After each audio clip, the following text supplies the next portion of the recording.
David Goggins, the ultramarathon runner who conquered the Badwater, the man who completed 3 Hell Weeks in 1 year, the former Navy SEAL, Army Ranger, and Air Force Tactical Air Controller. His clips dominate the internet. The screaming, the intensity, the stay hard attitude that became a cultural symbol. But here's what most people don't know. Behind the memes, the quotes, and the viral clips, there is a philosophy, a worldview forged in a kind of suffering most people never see. Behind the legend is a childhood shaped by violence, fear, and instability. Behind the motivation is a young boy who grew up believing he was worthless. And behind the achievements is someone who failed repeatedly before he ever succeeded. Most people know the results of Goggins' life, but not the origins. And the truth is, his philosophy wasn't born from greatness. It was forged from pain, insecurity, and the desperate desire to transform himself. To understand David Goggins, you can't start with the man he became. You have to start with the boy he used to be. Before David Goggins became a symbol of unbreakable willpower, he was a child living in a world built entirely from chaos. His home wasn't a place of warmth or safety. It was a battlefield ruled by his father, whose violent temper controlled every minute of their lives. Nights weren't restful. They were tense, filled with the constant fear of what might happen next. And days weren't much better.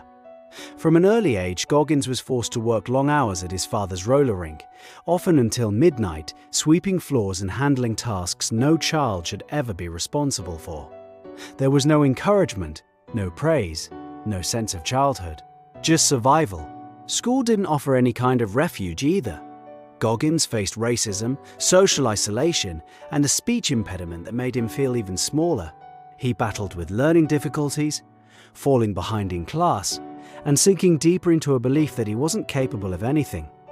While other kids joined teams, made friends, and discovered hobbies, Goggins was just trying to make it through the day without breaking. He wasn't the strongest. He wasn't the fastest. He wasn't the smartest. In the eyes of the world, he looked like a kid headed nowhere. And yet, beneath all of that pain, something invisible was forming. A quiet, powerful realization that would define the rest of his life. He began to understand that no one was coming to rescue him. No one could fight his battles for him. Pain wasn't a punishment, it was life. Unfairness wasn't unique to him, it was universal. And in that harsh truth, a seed was planted. If suffering was inevitable, then endurance could become a weapon. If hardship was guaranteed, then mastery over hardship could become his identity. Years later, he worked as a pest control technician, spraying restaurants and warehouses at night, covered in grease and chemical fumes, earning barely enough to survive. Every morning he looked in the mirror and saw a man who was slipping away. Overweight, unhappy, and living far below his potential. He felt trapped inside a version of himself he couldn't respect. One night, after another shift crawling through infested spaces, he saw a documentary on the Navy SEALs. The men on screen were everything he wasn't.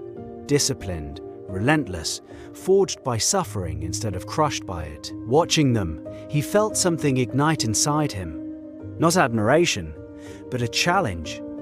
A question. What if I could become someone like that? What if I could rewrite who I am? That moment became his turning point. He realized no one was coming to rescue him from the life he hated. If he wanted to transform, it had to start with a decision powerful enough to destroy the weak version of himself. And nothing was more extreme than becoming a SEAL. But deciding was the easy part. The truth was brutal. He was nearly 300 pounds. He had only 3 months to lose the weight, pass the tests, and qualify for SEAL training. An impossible task for most people. But Goggins wasn't trying to be most people anymore. When David Goggins first set his sights on the military, he wasn't stepping into it as a born warrior. He was stepping into it as a man who felt broken. He was overweight, insecure, and drifting through life with no sense of direction. Joining the Air Force wasn't a triumph, it was a shock to the system. The standards were brutal, the pressure intense, and the expectations far beyond what he believed he was capable of. Pararescue training, one of the most elite paths, pushed him to his limits, and eventually, he cracked. He quit. In that moment, it felt like he had failed not just a program, but his entire identity.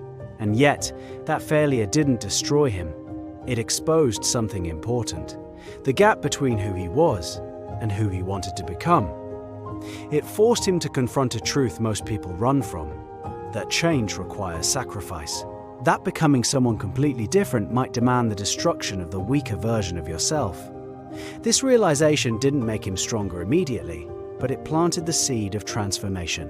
When he set his sights on becoming a Navy SEAL years later, he wasn't magically tougher. The struggle didn't disappear. In fact, the suffering multiplied. Buds was a world built to break people. Goggins endured hypothermia, endless runs, sleep deprivation, humiliation, and physical breakdowns that would make most people quit within hours. He failed out twice. His body betrayed him. Instructors doubted him.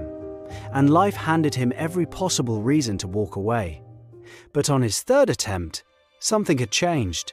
He pushed through Hell Week while running on fractured legs, taping them up, gritting his teeth and refusing to surrender.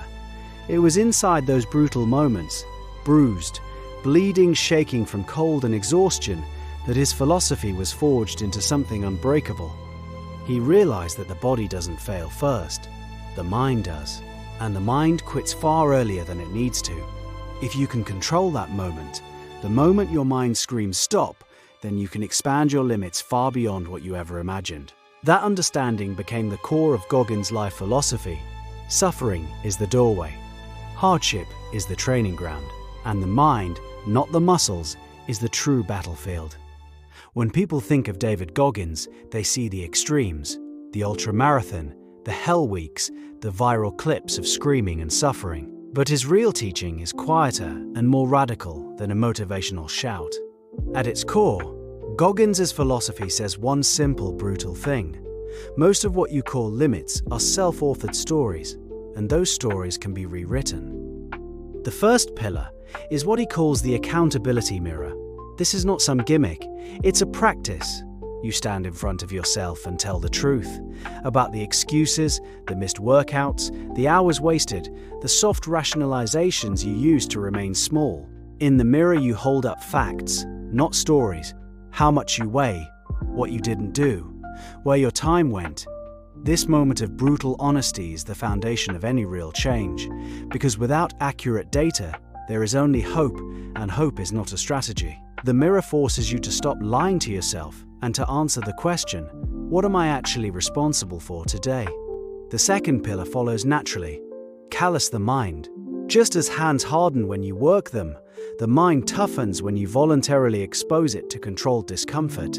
You seek small versions of the hardship you fear: cold showers, long runs when you don't feel like it, wake-up times that hurt at first. Over time, those voluntary discomforts shift your baseline. Things that once felt impossible become tolerable. This is how resilience is built, not in comfortable routines, but in repeated intentional friction that teaches the nervous system how to respond differently under pressure. The third pillar is Goggins' famous 40% rule. The idea that when you feel completely done, you're actually only about 40% finished. In other words, your mind gives up way before your body truly needs to. That "I can't do this anymore" feeling is usually just your brain trying to protect you, not a real physical limit. But the 40% rule isn't just a concept, it's something you can practice.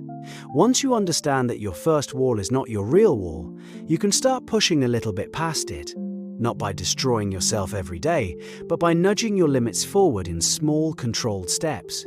Run 1 more minute, do 1 more rep, study 5 more minutes. These small pushes add up over time. And that's the whole point. Tiny increases, done consistently, eventually create a completely different version of you. Someone who can handle far more than they once believed possible. The fourth pillar is the moral demand to be uncommon among the uncommon. This is a challenge to mediocrity disguised as ambition. It's one thing to be better than average, it's another to refuse the common standards among the elite. Goggins asks, if the standard is to train, to prepare, to show up, then what does it mean to exceed even that? It means choosing standards that alarm your easier self, that create sustainable discomfort on purpose, and that make you uncomfortable even when you succeed. The point isn't status, the point is character.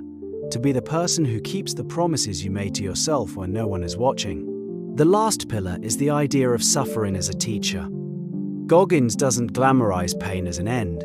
He sees suffering as information, a test that reveals weakness and therefore reveals where to apply effort. When you translate suffering into curriculum, you replace victim narratives with actionable plans. You stop asking, "Why me?" and start asking, "What does this demand I do differently?" In practice, that looks like turning trauma into discipline, not in the sense of denial, but in the sense of using your past as material for tough directed practice rather than a permanent identity. Now, philosophy without application is decoration. How do you actually live this? Start small and be consistent. Use the mirror daily, 3 candid notes about where you failed yesterday, and 3 exact micro-tasks you will complete today. Create voluntary discomfort zones, a deliberate cold exposure, a hard run, a period of focused work beyond your comfort threshold, and schedule them like appointments. Practice the 40% rule with calibration. Set a target you can barely reach, note how your perception changes, then adjust upward slowly. Choose one domain to be uncommon in, your writing, your fitness, your craft, and defend that standard by small daily increments. When pain arrives, treat it as data. Where is your attention collapsing? Where are you giving up? And what is the smallest, consistent corrective action? Goggins' method is not an invitation to ignore mental health, nor is it a license to brutalize yourself without rest. The aim is sustainable expansion, not self-destruction. Use these principles with self-knowledge and care. Avoid comparing your Chapter 1 to someone else's Chapter 50. The discipline he describes is long-term and cumulative. It asks for patient repetition, not dramatic bursts of masochism. Ultimately, Goggins' philosophy is a practice of autonomy. You stop outsourcing your limits to circumstance, biology, or other people. You take authorship of your inner narrative. That authorship is messy. It requires admitting you were wrong, and then performing the quiet, courageous work of rewriting what you assumed about yourself. It asks less for charismatic motivation and more for steady moral training. If you accept it, your life will not become easy. It will become harder in the short run, but it will also become less brittle, more capable, and finally more true to what you could be. Thank you for watching. Stay hard!